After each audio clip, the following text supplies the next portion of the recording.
Dans cette vidéo, je vais vous présenter un tableau de bord que nous avons mis en place afin d'effectuer le suivi des opérations logistiques au sein d'une entreprise de production. Alors, pour situer le contexte, ce tableau de bord nous a été commandé par une équipe logistique dont l'objectif était de pouvoir tracer les différentes opérations qu'ils géraient. Alors, il fallait surtout mettre en face des commandes, les différentes livraisons et faire ressortir un certain nombre de ratios afin de pouvoir évaluer les performances de la fonction logistique. Pour cela, on est parti d'un reporting qui est une extraction effectuée à l'aide de leur solution de gestion. Ils utilisent une solution de suivi logistique sur un serveur AS400. Et à partir de ce reporting, de l'ensemble des opérations qui étaient récupérées de manière périodique, donc chaque mois, et cumulées pour pouvoir sortir les informations, je dirais, au niveau annuel, il fallait pouvoir faire ressortir une analyse des différentes opérations par mois, par trimestre, par année au niveau de la fonction logistique. Donc, notre extraction, on a récupéré à l'intérieur le numéro de commande, la date de commande, la date de livraison prévue, la date de livraison effective, la date de facturation, le numéro de la facture, le code client lié à l'opération. Ensuite, le nom du client, le nom de l'article, produit, objet de la transaction, la désignation du produit. Pour chaque ligne, on a la quantité CD, la quantité livrée, le prix unitaire au kilogramme, l'unité monétaire, la TVA appliquée sur l'opération, le montant net, le montant TTC, ainsi que des informations complémentaires telles que les reliquats ou les notes d'observation. Donc, pour chaque flux, on va pouvoir identifier le client, identifier la quantité qui a été commandée par le client et la quantité effectivement livrée au client. Donc, à partir de la commande, l'une des informations primordiales, c'est savoir est-ce que nous réussissons à satisfaire l'ensemble des commandes de nos clients. C'est l'une des premières questions à laquelle le tableau de bord devait être capable de répondre. Aussi, côté paramètres, en fonction du produit, on a fait un mapping des différents produits afin de sortir la catégorie d'articles au niveau de chaque produit comme axe d'analyse. Donc, concernant le tableau de bord, nous avons intégré un menu. Donc là, on a plusieurs onglets, plusieurs pages au niveau du menu. Donc, on a le résumé qui présente vraiment les premières informations nécessaires côté suivi de la logistique. Ensuite, le suivi des ventes, le suivi des ruptures, le suivi des délais de livraison, ensuite le détail des ruptures et des opérations. En outre, on a ajouté un petit volet commentaire qui va permettre de produire automatiquement des commentaires en fonction de la périodicité sélectionnée par l'utilisateur. Alors, les principaux indicateurs au niveau du résumé, donc c'est vraiment les premiers indicateurs auxquels on va pouvoir accéder. Nous avons le montant total des commandes pour la période, le montant total des livraisons pour la période sélectionnée. Ensuite, on a le retard des livraisons, le délai de retard des livraisons pour la période. Il faut savoir que c'est la différence entre la date de livraison prévue et la date de livraison effective. Donc, on va pouvoir savoir sur quelle période, voilà, sur quelle période ou année, trimestre, ou bien quelle euh, famille de produits on a des problématiques en termes de délai de livraison. Ensuite, nous avons le taux de service qui est le taux de satisfaction de nos clients en termes de livraison. C'est je dirais, la proportion de commandes effectivement livrées. La meilleure explication. Le coût du service, c'est la valeur des commandes qu'on n'a pas pu livrer. Derrière, dans la seconde page, voilà. Ici, j'ai utilisé la navigation des onglets. J'aurais pu utiliser carrément la navigation à travers le menu. Bon, quand je suis sur la version desktop, il n'y a pas de souci. Alors, j'oubliais aussi, au niveau du résumé, dans le résumé, on a les tops et les flops. Les tops, c'est les produits les plus, bon, le top en montant TTC, c'est le chiffre d'affaires sur les produits, les 20 meilleurs produits. Donc, on a la valeur au niveau du produit, mais on a aussi les fluctuations sur la période sélectionnée. On a aussi les fluctuations sur la période sélectionnée. Donc, d'une part, on va pouvoir avoir une visibilité sur notre produit qui a vraiment les 20 meilleurs produits au niveau de notre système. Mais ensuite, on pourra voir un peu les tendances de ce produit de manière, les tendances d'évolution de ce produit de manière périodique. Donc, on a le top en termes de chiffre d'affaires, en termes de valeur financière sur les 20 meilleurs produits.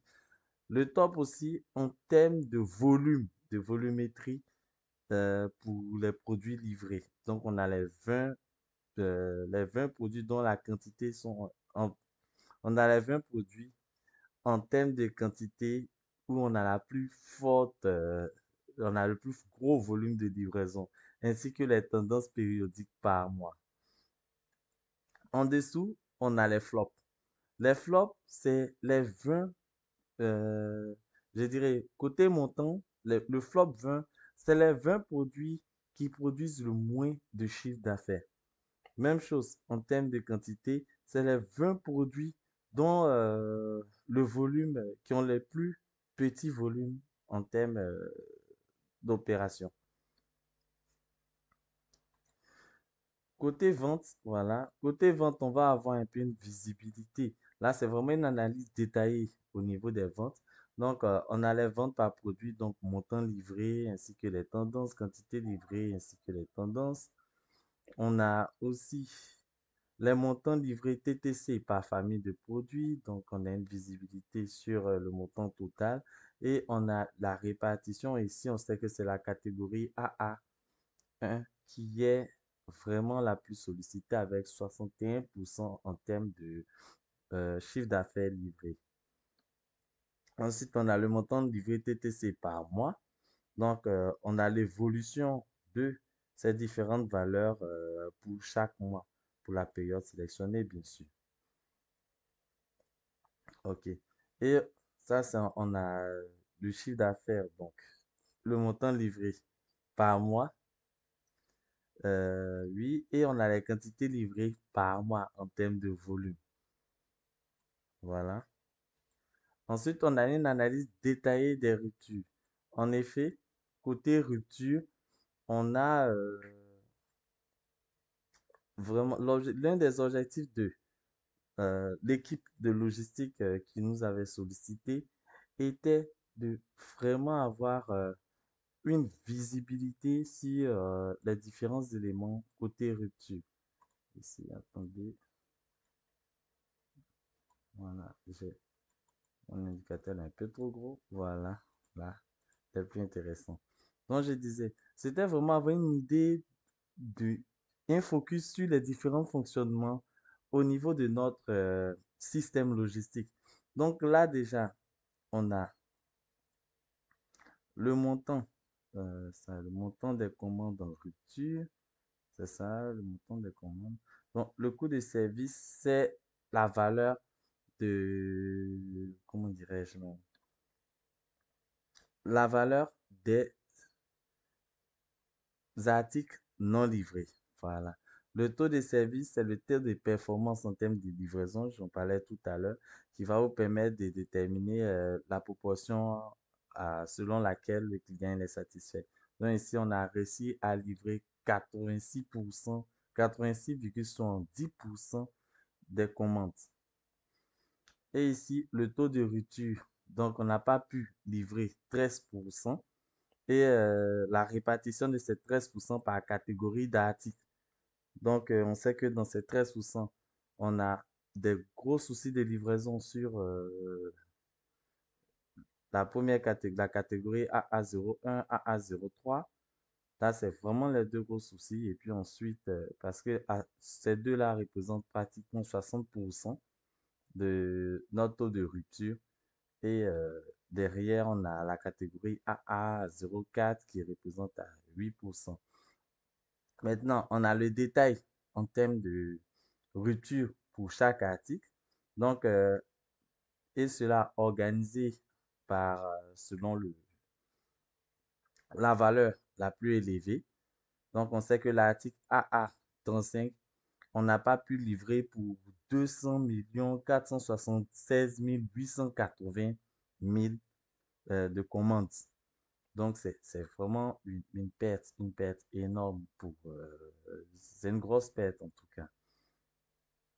Ensuite, il s'agit en quantité de près de 3000 unités, 3225,6 unités qui n'ont pas pu être effectivement livrées.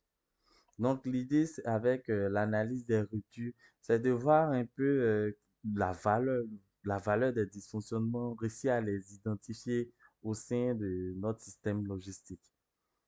En dessous, on a une évaluation du coût de service par mois sur la période sélectionnée. La quatrième analyse, c'est l'analyse en termes de délai. On veut savoir sur quels sont les articles sur lesquels on est plus ou moins efficace. Donc ici, on va surtout mesurer les retards en termes de livraison. Donc, trois gros premiers indicateurs. Un, on a le délai moyen de livraison prévisionnelle. Donc, en moyenne, à quelle vitesse, quel est le temps qu'on prend pour livrer. Ensuite, le délai moyen de livraison réel. Et ici, le délai de retard. Donc, on a 0,07 jours de retard en moyenne. C'est pas très significatif.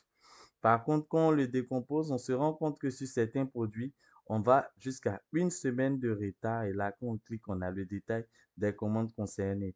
Donc, on sait que sur, voilà, sur le produit ART 0105, on va jusqu'à 9 jours de retard de livraison pour la commande 1272. On est allé jusqu'à 15 jours de retard de livraison. Et ça, à cause de ma sélection, voilà, je reviens dessus. Excusez-moi, voilà ici, on est allé jusqu'à 15 jours de retard de livraison au niveau de la commande 1390. Donc, cette analyse va vraiment voir d'une part quels sont les produits sur lesquels on a le plus de retard afin de comprendre ce qui se passe, quelles sont les commandes qui sont concernées et ensuite quels sont les clients sur lesquels on supporte le plus de retard. Donc, l'idée est de vraiment voir un peu cette approche organisationnelle, à la fois organisationnelle et marketing, pour pouvoir comprendre le dysfonctionnement et trouver des solutions adéquate pour pouvoir réagir. Donc, ensuite, sur les deux dernières feuilles, on a vraiment le détail des opérations avec la possibilité de faire des recherches, soit par famille, par produit ou bien par client, pour vraiment faire un focus sur certains clients spécifiques. Ensuite, là, la première analyse, c'est le détail des ruptures par client, donc par famille de produits, par produit, par client. Et on a vraiment le détail des opérations par famille de produits et par client. Donc, le petit plus que nous avons ajouté sur ce tableau, c'est la possibilité de pouvoir automatiser les commentaires avec Power BI. Donc, on va pouvoir générer automatiquement des commentaires sur les principaux indicateurs que nous avons mis en place. Donc, l'idée est de permettre à l'utilisateur lambda d'avoir une visibilité je dirais, textuel sur les principaux agrégats sans avoir les principaux agrégats ratios et indicateurs sans avoir vraiment rentré dans les détails du fichier ou bien de la page. Donc, cette zone de commentaires, elle existe sur le résumé, sur l'analyse des ventes, voilà, sur l'analyse des ventes aussi. On va pouvoir voir ici, voilà, le total, le montant total des commandes de la période des deux. Et ensuite, le montant total des livraisons, le taux de service, le coût moyen de service, ensuite la durée moyenne du retard, etc., etc. Donc, on va pouvoir trouver aussi, avoir cette analyse côté rupture. OK. Donc, je pense que j'ai fait le tour. Alors, n'hésitez pas à poser vos questions, laisser vos commentaires, apporter de la valeur ajoutée. Allez, donc, nous sommes ouverts aux critiques et puis aux observations. Donc, n'hésitez vraiment pas à laisser un commentaire ou bien juste un j'aime sur la vidéo. Merci.